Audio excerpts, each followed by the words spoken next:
buenos días a los radioescuchas que nos sintonizan en las frecuencias de Telemetro Radio y a quienes nos ven a través de Metcon Go en streaming y en RPC Televisión, en señal de televisión abierta, así como quienes nos ven también en las plataformas de Telemetro Cuarto Poder en YouTube. Bienvenidos a la emisión de hoy, martes 20 de septiembre del año 2022.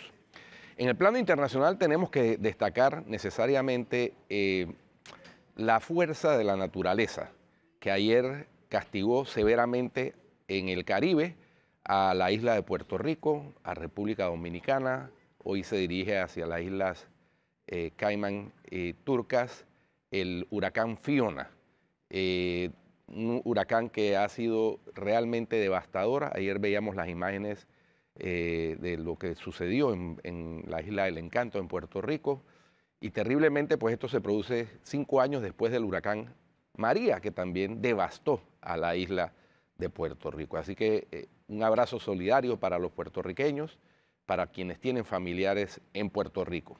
También ayer en México, coincidencialmente, día 19 de septiembre, se ha producido ese día otro movimiento sísmico muy fuerte, afortunadamente en esta ocasión sin mayores consecuencias. Recordemos que en el año 1985 y en el año 2017, en la misma fecha, 19 de septiembre, se produjeron terremotos que causaron, el de 1985, la destrucción de buena parte del centro de México y más de 10.000 muertos, y el del año 2017, cerca de 400 pérdidas de vidas humanas. Afortunadamente, el de ayer aparentemente fue solo el susto.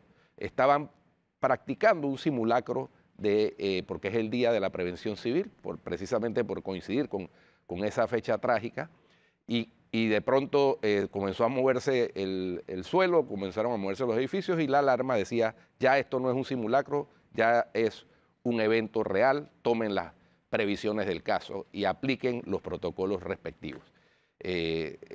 Coincidencia, simple coincidencia. Muy bien, en otro tema, el presidente de Turquía, Erdogan, ha revelado en una entrevista con un canal de televisión PBS de Estados Unidos que el presidente Vladimir Putin y el presidente de Ucrania, Volodymyr Zelensky, han llegado a un acuerdo para intercambiar 200 prisioneros y que este intercambio podría marcar el inicio del fin del conflicto en Europa del Este. Ojalá así sea. Este conflicto ha repercutido en todo el planeta, pero por supuesto, sobre todo en las poblaciones de Ucrania y de Rusia, porque los soldados que están ahí acabando de un lado y del otro con sus vidas, pues son pertenecientes a esas poblaciones. Ojalá esto tenga un final pronto. No podemos hablar de final feliz porque nunca una guerra tiene un final feliz. Lo feliz es que se acabe solamente. Muy bien.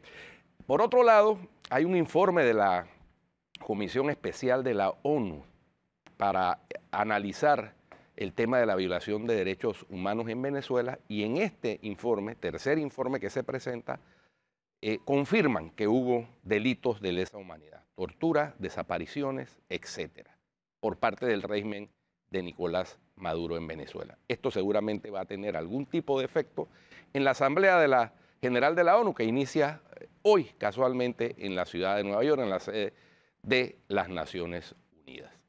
Se ha venido denunciando desde hace tiempo por parte de la oposición venezolana, pero también por organismos de derechos humanos y por la propia alta comisionada para los derechos humanos, Michelle Bachelet, de esta violación sistemática de los derechos humanos, que ahora ya toma otro cariz, porque ahora se trata de crímenes de lesa humanidad, que recordemos son imprescriptibles.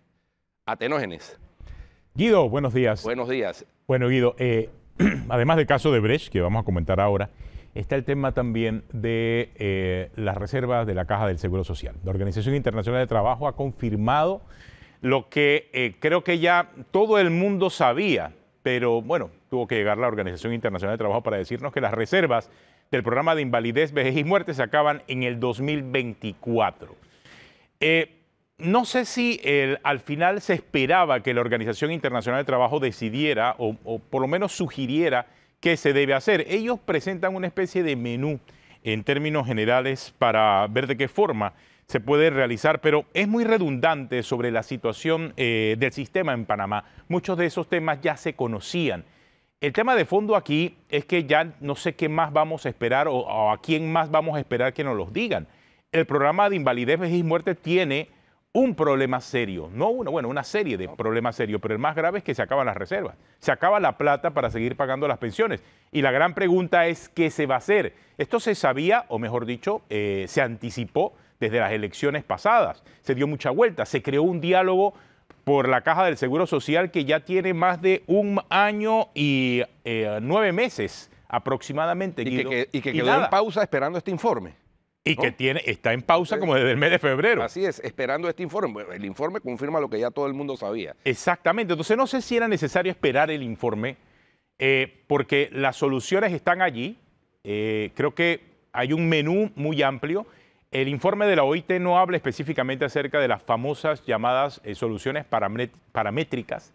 Sí esboza algunas posibilidades que puede transitar Panamá, pero es una decisión muy particular, decisión que obviamente tiene que partir de las propias autoridades. Es la Caja del Seguro Social, la llamada a este diálogo por el seguro y la llamada también a encontrar una solución a este problema. Por lo menos así lo percibimos desde que se hizo el primer llamado al diálogo por la Caja de Seguro Social. El hecho es que todavía a esta altura, después de tanto tiempo, no existe sobre la mesa una sola alternativa para ver de qué manera no se estrella contra la pared este programa para el año 2024, que coincidentalmente, Guido, es año electoral. Año electoral. Y curiosamente, Atenógenes, pues, el informe de la OIT también apuntala el hecho de que toda solución con el programa de invalidez, vejez y muerte pasa por un tema de carácter fiscal, porque le toca al gobierno, al Estado, hacer aportes importantes para la sostenibilidad de ese programa. Aparte de las reformas que necesariamente hay que hacer, señalan, por ejemplo, que la solución que se buscó en el año 2005 con la última reforma, consistente en separar los programas para el sistema de aportes individuales, fue mal diseñado, ¿no? Y entonces ahí hay un grave problema que requiere una atención inmediata, urgente. Rescato que aquí, en Cuarto Poder, y eso lo debemos tener grabado, el asesor presidencial Rafael Mezquita nos dijo que ellos habían dejado fondeado hasta el año 2027 el IBM. Sí, eso se desdice con el resultado del informe de la OIT. Es que si te pones a ver, puede ser que sí haya quedado fondeado hasta 2027, pero creo que en el momento en que se hizo no se esperaba lo que pasó con la pandemia. Esos 2 años de pandemia golpearon muy duro a la Caja del Seguro Social, producto de los despidos que se dieron, la falta de cotización al sistema. O sea, recordemos nosotros que en medio de la pandemia, creo que al mes tercero, mes cuarto, después de la pandemia ya la Caja de Seguro Social estaba diciendo que había atrasos en el pago de la cuota obrero patronal. Todo ese efecto ha provocado que en la actualización, en el análisis actuarial que hace la Organización Internacional de Trabajo, se determinará que el tiempo se ha adelantado. O sea, que estamos hablando ya que para el 2024 no habrá fondos en el programa de invalidez, vejez y muerte, que implicaría obviamente el tema y que ataca directamente al tema de las pensiones. Todo el mundo sabía que había un problema. Algunos los ponían en diferentes fechas, unos hablaron inicialmente de 2030, otros de 2027, como decía Mezquita, pero ahora la OIT ya te dice que está a la vuelta de la esquina, está en el año 2024. La OIT, por ejemplo, recomienda que ante la gran cantidad de independientes o la informalidad, que se busque la forma de que esa informalidad comience a pagar también cuota obrero patronal. ¿De qué forma? Es la gran pregunta, porque en esos cómo se hacen es donde está casualmente la solución. Si bien es cierto que en el 2005 se hicieron reformas, pero en ese momento sí se advirtió, Guido, y tú recordarás, que eran unas reformas temporales, que aquí cada gobierno desde ese momento debía comenzar a implementar pequeñas reformas para evitar lo que ahora está ocurriendo, que todo el mundo salga a buscar una solución simple y sencillamente para tapar nuevamente un hueco y extender más allá el periodo, pero no se están buscando soluciones estructurales al problema de la Caja del Seguro Social. Sí, y bueno, va a ser como todo problema grave, la solución va a ser dolorosa y a todos de alguna manera nos va a golpear, todos vamos a tener que aportar algo. Aquel planteamiento un tanto radical de que no se toquen las medidas paramétricas es un planteamiento, si bien ideal, es irreal, porque no hay manera de que tú aportes 200 y retires durante el periodo en que estás jubilado 500 y eso sea sostenible, por poner un ejemplo simplemente sencillo. Eso no puede ser sostenible, a menos que alguien ponga los 300 de diferencia. Sí te digo, si hay manera.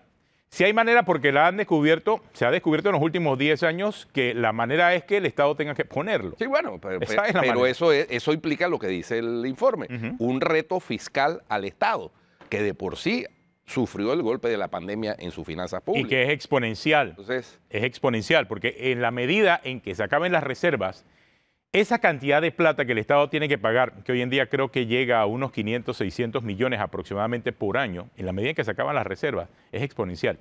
Ya al siguiente año ya no serán 500, sino 1.000. Y al siguiente año serían 2.000. Y así, al punto de un análisis que el propio informe habla de que pudiesen llegarse a necesitar más de 5.000 millones en algún momento. Entonces, 5.000 millones es prácticamente el presupuesto de la propia entidad, de la propia Caja de Seguro Social. Por eso es el tema de las llamadas medidas paramétricas. Por eso es el tema de ver en qué situación particular se tiene que intervenir. El informe también llama la atención acerca de la falta de visión a largo plazo de las distintas administraciones, y lo dijimos, lo hemos reiterado. O sea, desde el año 2005, cuando se hicieron estos cambios importantes a la Caja de Seguro Social, se esperaba que las siguientes administraciones, tanto la de Martinelli como la de Varela, como la actual de Cortizo, tomaran acciones puntuales para poder ir resolviendo el problema de forma tal que el golpe no fuera tan duro como ahora el que se nos avecina para el año do2024. Si es que el Estado va a tener que poner la plata o si es que van a tener que tomarse medidas paramétricas. Es que no hay de otra, Atenógenes, porque no hay de otra porque es que el Estado, el IBM no puede dejar, la Caja del Seguro no puede dejar de pagar las pensiones, porque eso sería una catástrofe. Exactamente, imagínate a nivel eso. social. O sea, cada familia panameña de alguna manera está tocada por el tema de las pensiones, ¿no? Ya sean las viudas, ya sean los pensionados, ya sean los hijos de los pensionados o los hijos de las viudas, es decir, todo el mundo tiene relación, toda la población tiene relación directa con este problema. Y el problema se resuelve aplicando las medidas que haya que aplicar. Eso no hay otra solución, no hay soluciones mágicas. Que puede resolverse porque el Estado va a tener que aportar. Buscando fuentes para esos aportes, sí, claro. Se ha hablado de las regalías de la exportación de cobre. Eso es una solución probable, pero insuficiente. Se ha hablado de los excedentes del canal, dedicarlos exclusivamente al tema del IBM. ¿Es eso necesariamente equitativo? No sé. No, ¿y por cuánto tiempo? A mí me parece que siendo el canal de Panamá el bien patrimonial quizás más importante que explota la posición geográfica de todo el país, el beneficio debería ser para todos, no solo para los asegurados. Entonces, hay temas para discutir. ¿Y por cuánto tiempo? Ya que el propio informe de la OIT dice que el subsistema exclusivamente de beneficio definido, como se le conoce, requerirá financiamiento estatal hasta su total extinción, que ocurrirá aproximadamente en la década del 2090. O sea, mira el tiempo que se necesita. Con lo cual, este desafío fiscal es de gran magnitud y requiere intervención urgente, de corto plazo y soluciones duraderas contundentes para el largo plazo, según dice la OIT. Esto realmente es... Esto agrega a muchas de las opiniones, solamente opiniones que se habían dado en función del futuro del programa de invalidez, vejez y muerte de la Caja de Seguro Social. Agrega en el sentido de que no solamente están las opiniones locales, pero está diciendo ya la Organización Internacional del Trabajo. O sea, ¿qué más se necesita para entender en qué situación está el programa de invalidez, vejez y muerte de la Caja de Seguro Social? Bueno, hay que ver entonces qué va a ocurrir con el diálogo. El diálogo estaba esperando esto para continuar. El diálogo del seguro cambia también porque ahora creo que va a haber nuevos protagonistas en esa mesa. A ver, sí, ¿qué va a pasar ahí también? Es que el tema del seguro está incluido dentro de la agenda de la segunda fase del diálogo de la mesa única del diálogo, que ahora pasa a una segunda fase donde ya no es mesa única, ya es, pues sigue siendo, pero ahora se suman otros protagonistas y ahí está incluido en la agenda el tema del seguro social. Así que está la cosa, hablaremos con nuestro invitado de este día. más adelante sobre este tema. Casualmente, hablando acerca de este tema, tanto de lo que va a pasar con la mesa del diálogo y también sobre el caso también del Seguro Social y el informe este de la OIT, creo que son los temas importantes para hablar con nuestro invitado esta mañana. Y sobre el caso de Brecht, Guido, creo que ayer quedó bien claro por parte de la Fiscalía, mientras estaba sustentando su vista fiscal, el trabajo que hizo, que ha sido un trabajo extenso y que realmente no deja nada por sentado. Creo que hay suficiente información en lo que hizo el Ministerio Público para determinar cada una de las palabras que se han utilizado en esta última semana cuando se leía la vista fiscal y ahora cuando se inició la etapa de sustentaciones. Dos importantes medios impresos destacan exactamente las mismas palabras del fiscal. No fueron donaciones, fueron coimas. Están en los titulares de dos importantes medios impresos esa declaración contundente del fiscal que ayer es que la gran intervino pregunta, en la fase Guido, de alegatos. Si eran donaciones, ¿por qué no las hizo Odebrecht como empresa? Sí, lo que planteamos, la suspicacia. Exactamente. Directamente, ¿por qué darle la vuelta? Claro. ¿Por qué hacer toda una triangulación? Claro.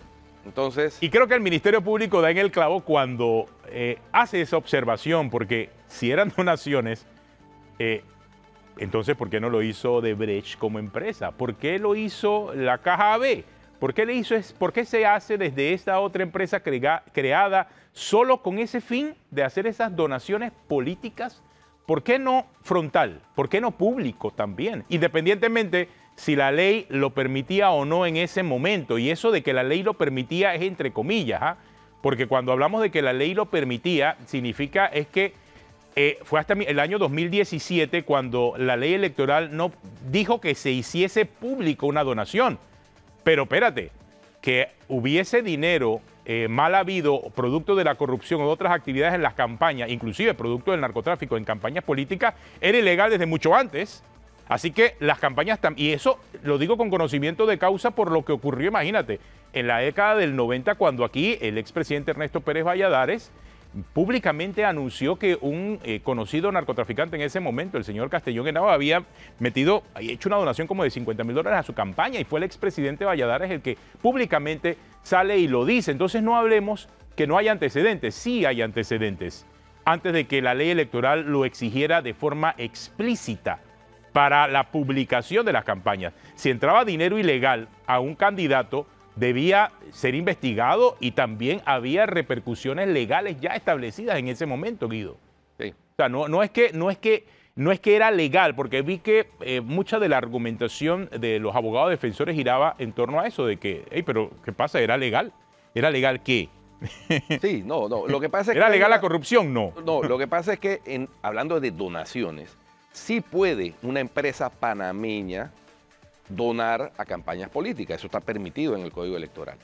Entonces la gente dice, bueno, pero es que Odebrecht no es panameña. Bueno, Odebrecht, sí, la casa matriz queda en Salvador, tenía una razón social. pero tenía una Claro. sociedad panameña, Odebrecht No, Panamá. exactamente. Esa es una empresa panameña. Pero entonces, ¿por qué no Odebrecht Panamá le donó? Ah, no, se buscaron una fórmula de triangular precisamente porque algo había de oscuro, ilegal en esa donación, porque si no hubiera sido de frente. Ese es el punto más fuerte que tienen los... Y el otro patinazo fue el de la solicitud del juicio abreviado. 27 de los 33 abogados ahí presentes pidieron juicio abreviado. ¿Y tuviste lo que le contestó la jueza?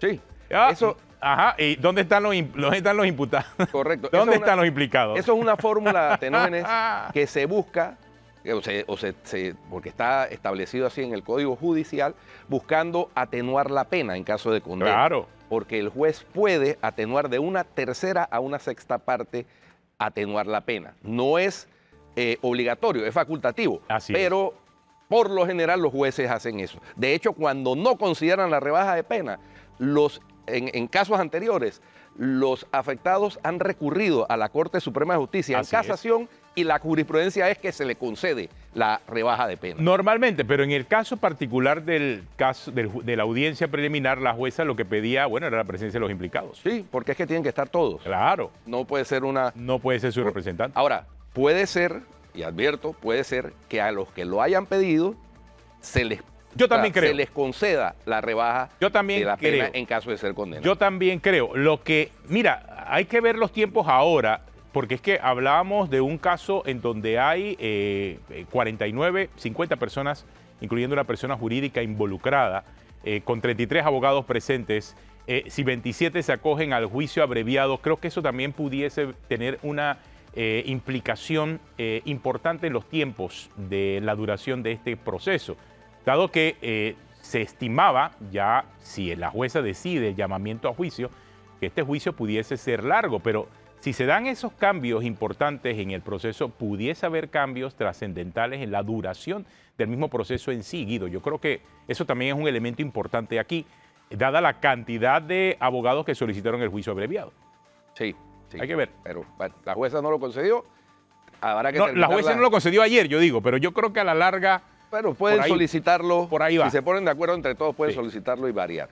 Pero vamos a ver. Sigue hoy la fase de alegatos, así que vamos a darle seguimiento al tema. Tenemos una pausa, ya regresamos aquí en Cuarto Poder. Estamos hoy con el presidente del Consejo Nacional de la Empresa Privada. Vamos a hablar acerca del futuro del diálogo de Penonomé. Vamos a hablar también acerca del Seguro Social un poco con él, así que quédese con nosotros, esto es Cuarto Poder.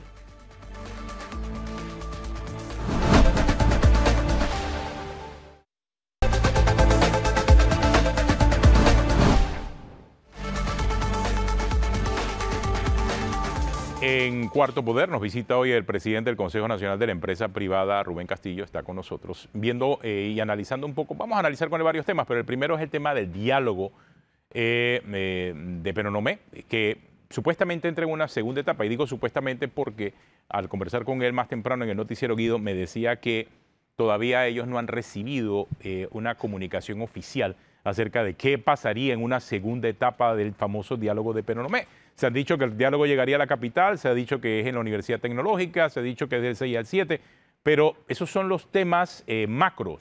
No se sabe qué metodología, no se sabe de qué forma sería ese diálogo. Así que, Rubén, gracias por acompañarnos aquí en Cuarto Poder. Gracias, muy amable. Bienvenido. Definitivamente nosotros estamos a la espera de que se señale el marco referencial de cómo va a ser ese diálogo.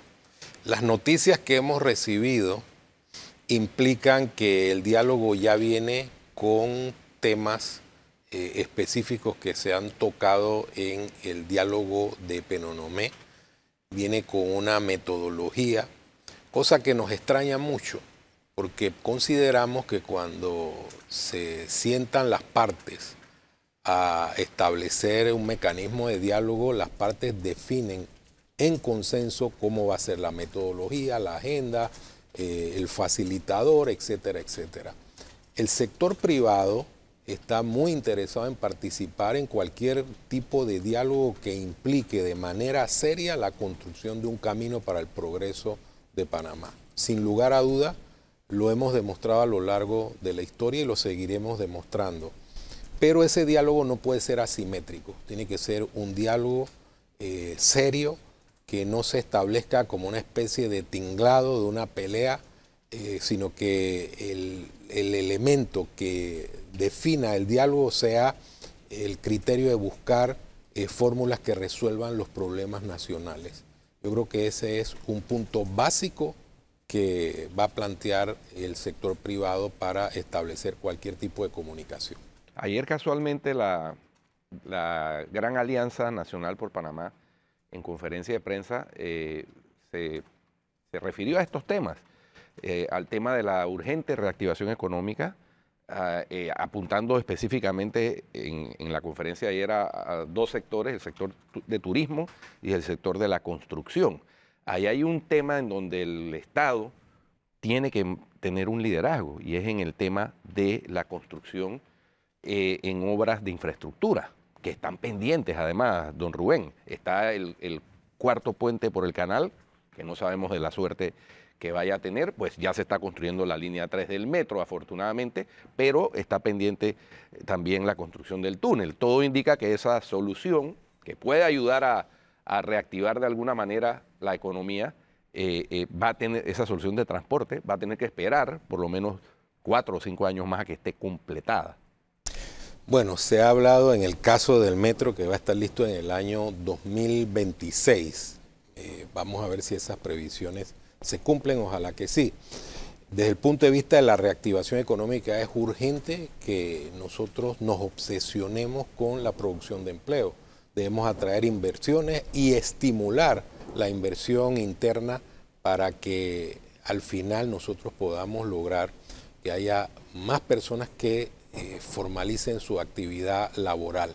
Aparte de la construcción y el turismo, es importante hacer un esfuerzo por reanimar el sector agropecuario, que es fundamental y estratégico.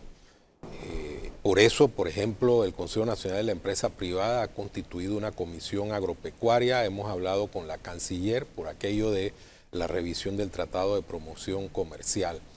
Si nosotros logramos una reactivación sostenible, estable, nosotros vamos a poder recuperar la economía del país y en esa medida también las personas van a tener más oportunidades. Este es un trabajo colectivo. Por eso hemos señalado que el diálogo no puede ser un diálogo de recriminaciones, de disputas estériles, sino de construcción. Si bien es cierto, los diálogos son elementos que ayudan a buscar soluciones, vuelvo e insisto, el diálogo no puede ser asimétrico ni puede ser gobernado por un ideal político. Tiene que ser debe estar subordinado a los intereses del país. Y por ello hemos planteado que el mejor espacio debe ser la concertación nacional. Bueno, ese elemento de la concertación, por lo que yo conversé con las propias autoridades del gobierno, se llevó a la mesa, pero no hubo consenso, por lo menos entre los que estaban en ese momento sentados en la mesa. Hay que verse en una segunda etapa, con otros integrantes en la mesa puede haber consenso para llevar estas discusiones a la concertación nacional, ¿no? Bueno, lo que ocurre es que en la mesa del diálogo que se ha dado en Penonomé, su composición y su estructura monopólica ha hecho que determinados sectores digan en forma permanente que ellos representan los intereses de toda la sociedad y que no hay forma de que haya un diálogo diferente. Nosotros hemos dicho que el diálogo debe ser en la concertación porque ahí participan amplios sectores de la sociedad y otros más pueden adherirse al mismo. Tiene un sistema de gobernanza, un sistema parlamentario que permite que todos participen y creo que entonces, siendo una institución que tiene un fundamento legal, sería el lugar idóneo para ese diálogo. Si nos atrincheramos en ideas políticas, si establecemos una visión totalizadora que dice mis ideas son las que deben prevalecer y las demás deben subordinarse, entonces no estamos construyendo el camino de un diálogo, sino que estamos torpedeando la posibilidad de que el país progrese con el entendimiento en base a que sí, tenemos ideas diferentes, pero podemos lograr elementos convergentes para el desarrollo de la nación. Eso es importante destacarlo, Rubén, porque yo creo que los mismos sectores populares que dicen estos grupos que están sentados o que estuvieron sentados en la fase 1, representar, fueron los más afectados con las protestas y los cierres que se produjeron.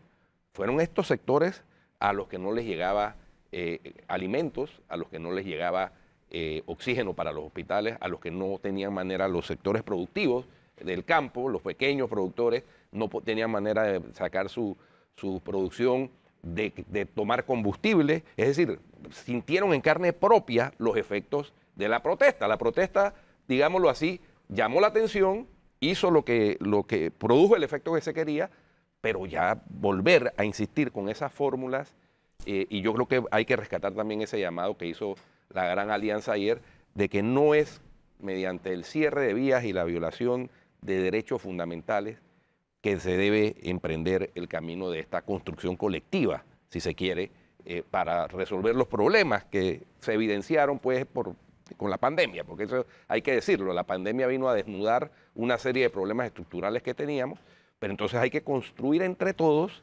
la base de esa solución. No, definitivamente, yo creo que la democracia implica que convivamos con las diferencias. Esa convivencia debe implicar que todos nos pongamos de acuerdo en elementos transversales que ayuden al desarrollo del país. Para mí sería más que una infamia que volvamos a paralizar el sistema educativo, porque eso tiene una repercusión en el futuro de nuestros niños y jóvenes. Para mí sería una afectación grave que volvamos a esos métodos cavernícolas de protesta, es decir, cierre de calles o lo que es peor, actos de violencia. Nosotros tenemos que aprender a vivir en democracia, tenemos que entendernos sobre la base de que el país es de todos y no podemos generar un ambiente donde la incertidumbre nos gobierne. Yo creo que es importante que estemos claros en estos valores fundamentales para que el país avance. Si nosotros tenemos o proponemos una visión diferente, es porque lo que queremos no es la democracia, sino un sistema en el cual alguien le impone a los demás sus ideas. Y yo creo que ese no es el sentido nacional. Ahora, sí hay temas puntuales que deben resolverse y que salieron producto de todas estas discusiones. Sobre todo lo que se acordó en la primera etapa del diálogo. Se estableció, salieron decretos inclusive, pero no hay todavía un balance de lo que se acordó y de lo que se buscó implementar en muchos de los temas, más allá, por ejemplo, de lo más visible, que es lo relacionado al subsidio del combustible, porque recae necesariamente sobre el Estado. Pero el resto, que fueron soluciones que afectan a la empresa privada, todavía están como en un limbo y en algunos casos ni siquiera han podido ser ejecutadas de forma plena. Yo creo que ahí hay un tema de revisión, Rubén, específico. Yo sí creo que es importante validar los problemas que han generado esta crisis. Hay temas de fondo, el tema de la canasta básica, el tema del aumento del combustible por variables que tienen que ver con situaciones internacionales. Muchos temas, el tema de la corrupción, por ejemplo, el tema de la transparencia, todas estas cosas tienen que analizarse. Y hemos dicho que si vamos a un diálogo en una denominada fase 2, no puede haber exclusiones en la agenda. Nosotros tenemos que analizar todo lo que se ha planteado en la llamada fase 1, revisarlo, revisar su implementabilidad y al final establecer soluciones que sean sostenibles, no soluciones que al final dañen la estructura económica del país. ¿Qué hacemos con medidas que pueden poner en circunstancia a la pequeña y mediana empresa, que afectan al sector productivo? ¿Qué hacemos con eso?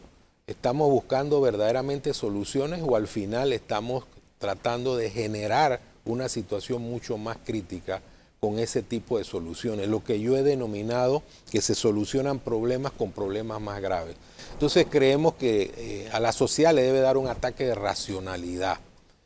No podemos tener esa racionalidad taciturna que ha imperado en la llamada fase 1 y tenemos que lograr que la gente se active y que recupere el valor ciudadano para encauzar este país por la ruta del desarrollo. Uno de los planteamientos básicos que se han hecho desde el inicio es que cuando se busca adoptar medidas que implican la participación de terceros en las medidas, como es el sector productivo, tiene que hacerse consultando y la parte técnica del efecto que pueda tener esa medida para no afectar precisamente al sector productivo, sobre pretexto de buscar una solución en el tema de los precios de los productos, porque soluciones mágicas no hay. O sea, y si son soluciones tipo estados totalitarios, pues ahí vemos los resultados. Los podemos ver fácilmente viendo los resultados de esos países que han implementado esas soluciones entre comillas, que han agravado los problemas de la población y han empobrecido a sus poblaciones. Bueno, son soluciones para el titular, pero no soluciones que al final resuelvan los problemas. Al final no son soluciones. En Sudamérica, por ejemplo, ya no se quiere hablar de la regulación de precios y se le da un nombre aparentemente más bonito. Se habla de los precios cuidados. Y así hay una serie de eufemismos que al final nos llevan a resultados que no son los más indicados. ¿Qué decimos desde el CONEP? Decimos, hagamos un diálogo serio, enfrentemos los problemas con racionalidad, construyamos la ruta del desarrollo que comienza con la promoción del empleo, con estimular la economía nacional. Ayer, cuando planteaba la Gran Alianza el tema del turismo y la construcción, es una realidad. El turismo, producto de la pandemia, ha estado total y absolutamente afectado, y debemos decir que es un elemento donde Panamá se puede distinguir y desarrollarlo como nunca. Tenemos mucha capacidad para competir en esa área, igual que en el área de la construcción, que tradicionalmente ha sido un jugador muy importante en nuestra economía. E insisto también en las oportunidades que tenemos en la agroindustria. Vamos a enfocarnos en construir, no en generar incertidumbre. Yo creo que esa es la consigna fundamental que nos debe abrigar a todos los panameños. Ahora, por otra parte, Rubén, también sería buena la opinión del presidente del CONEP sobre el informe que nos llega de la Organización Internacional del Trabajo acerca de las reservas del programa de invalidez, vejez y muerte de la Caja del Seguro Social. Según la OIT, se acaban para el año 2024. Un número que ya habíamos escuchado, una realidad que también ya habíamos escuchado, pero ahora son ratificadas por organismo internacional como la OIT. ¿Qué piensas acerca de eso y el camino que se está siguiendo en función del futuro de este programa en el seguro? Bueno, lo fundamental es que no podemos mirar para otro lado. Yo creo que sería absurdo que sacáramos una conclusión diferente. En este momento nosotros tenemos que hacer un esfuerzo por salvar de manera estable y sostenible a la Caja del Seguro Social. Y estamos hablando solamente del programa de invalidez, vejez y muerte, pero la Caja del Seguro Social debe sufrir una reforma administrativa profunda, radical, que ponga en el centro de todas las cosas al asegurado, al usuario de los servicios de la Caja del Seguro Social, para que al final su estructura sea verdaderamente digital, que haya transparencia, que el personal también sea de alta calidad por los servicios que presta. Es fundamental que eso sea así. En el programa de invalidez, vejez y muerte no hemos negado a analizar todas las variables. Es importante que todas las variables estén en la mesa con el objetivo de sacar conclusiones lógicas y racionales. Si nosotros decimos esta variable no la vamos a analizar, aunque tenga incidencia a largo plazo, cometemos un grueso error, independientemente de qué solución busquemos. Una de las soluciones es, bueno, el Estado paga la diferencia, es una cantidad descomunal de miles de millones de dólares que se van acumulando en el tiempo. Esa es la solución que buscamos. Yo creo que es una solución que sería muy simple, tiene que ser algo que al final genere una solución que sea sostenible, porque de lo contrario, si el Estado se castiga, entonces hay menos inversión pública, hay menos para educación, menos para, inclusive para la salud. Entonces estas cosas no se manejan con ese talante. Creemos que todas las variables deben analizarse y encontrar verdaderamente la solución que permita sostenibilidad al sistema de invalidez, vejez y muerte y hacer más efectiva la administración de la Caja del Seguro Social. Por ahí desde el año 2005, 2006, una hoja de ruta que dejaron establecida para, en parte, para los problemas de la Caja del Seguro Social, pero también para unificar el sistema de salud pública, que absurdamente hacemos dos esfuerzos paralelos que a veces tienen la instalación del Seguro Social enfrente de la del Ministerio de Salud. ¿Sí? Entonces, eso Rubén, no parece ser muy racional, mantener ese esquema dual. Por eso hablamos de un análisis de toda la estructura administrativa de la Caja del Seguro Social para que sea eficiente. La eficiencia es fundamental. Tenemos un organismo que, por ejemplo, tiene unas fórmulas de digitalización caducas. Eso es demencial. Tenemos un organismo que al final tiene una cantidad de trabajadores que deben ser evaluados. Yo creo que eso es fundamental para que la institución avance. Requerimos una junta directiva que tenga un sistema de gobernanza, de gobierno corporativo. Eso lo ha planteado el sector privado en la junta directiva. Es decir, una reforma intensa, profunda, que haga que esta institución camine en el siglo XXI y no en el siglo XX. En el tema de la mesa de diálogo de la Caja del Seguro Social, que es un tema no menor, es un tema fundamental, ahora nos viene desde Penonomé la idea de que debe cambiarse la estructura de la mesa para avanzar con este diálogo. Nosotros decimos lo siguiente, la responsabilidad de cambiar la estructura es de la propia mesa que está constituida. ¿Quiénes se negaron a participar en esa mesa? La mesa no fue excluyente. Ahora hay un condicionamiento a la mesa del diálogo que debe retomar el diálogo, esa mesa sobre el tema de invalidez, vejez y muerte, a propósito de que ya llegó el informe de la OIT que confirma lo que todo el mundo sabía. Entonces, si nosotros enturbiamos el ambiente de la discusión sensata sobre este tema, ¿qué se va a producir? El colapso del sistema. Debemos esperar con los brazos cruzados que pase el sistema de invalidez, vejez y muerte colapsado. Yo pienso que no. Yo creo que nosotros como ciudadanos tenemos que advertir y ser proactivos en la lucha por recuperar la institución y que ese sistema de invalidez, vejez y muerte sea verdaderamente sostenible. Ahora, el asunto son los tiempos.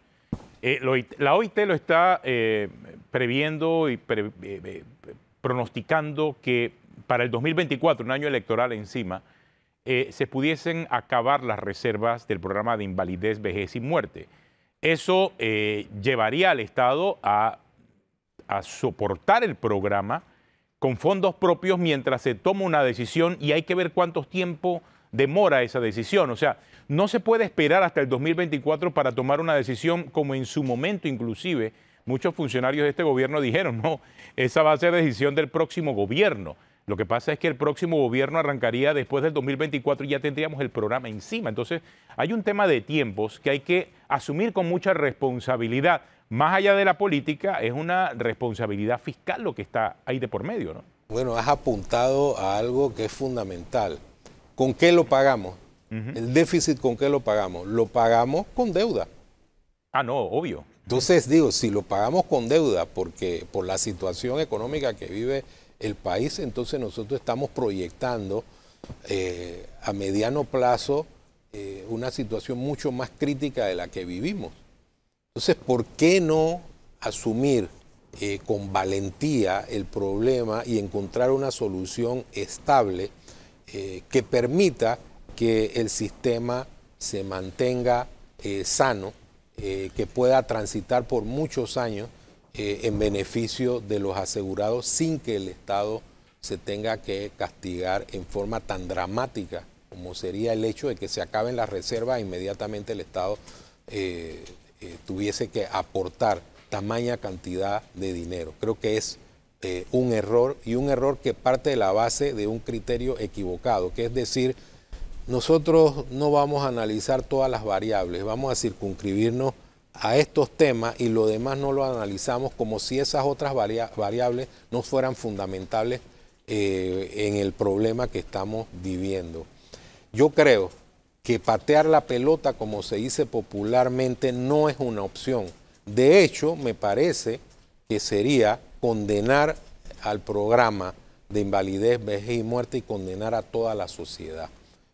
Porque esos préstamos que va a suscribir el Estado los pagamos todos. Entonces es importante que esto lo tengamos muy claro desde el punto de vista ciudadano. Es una situación dramática y es una situación que tendría que ser enfrentada ya, ¿no? Porque no, a mí me parece pues, que no se vale decir es que ya nosotros agotamos nuestro capital político y eso le tocará a la siguiente administración. Eso me parece, don Rubén, que es una postura un tanto irresponsable y es como hacer como el avestruz, ¿no? Tratar de que porque esconde la cabeza dentro de la tierra no están sucediendo los problemas a su alrededor. Bueno, no quisiéramos que el país transitara, por ejemplo, lo que ocurrió en Grecia en su momento. Simplemente a través de sistemas populistas, de mecanismos prevendarios y demás, se dejó que el tiempo pasara y al final hubo una macrocrisis económica que inclusive provocó situaciones muy graves en el sistema de la seguridad social. Estos temas no se pueden analizar desde una mirada esencialmente política, o yo diría suciamente política. Estos temas hay que analizarlos de una perspectiva nacional. La crisis del programa de invalidez, vejez y muerte afecta la estructura económica de todo el país. Entonces, no sería acuerdo que nosotros dejemos este problema para el próximo gobierno. Yo creo que tenemos que asumirlo como un problema de todos los ciudadanos, que tenemos que afrontarlo, establecer todas las condiciones que pueden ayudar a que el sistema sea sostenible. Nosotros hemos hecho un aporte para la discusión y no decimos que esa es la solución definitiva. Creemos en el planteamiento, pero es un planteamiento para la discusión. Si hay sectores que dicen no queremos discutir eso, entonces estamos hablando de que esas personas están planteando que tienen una solución mágica, que no existe. Sí, exacto, parte del tema hoy en día. Bueno, gracias Rubén. Rubén Castillo, presidente del Consejo Nacional de la Empresa Privada, aquí en Cuarto Poder. Hay una pausa, ya regresamos en unos minutos.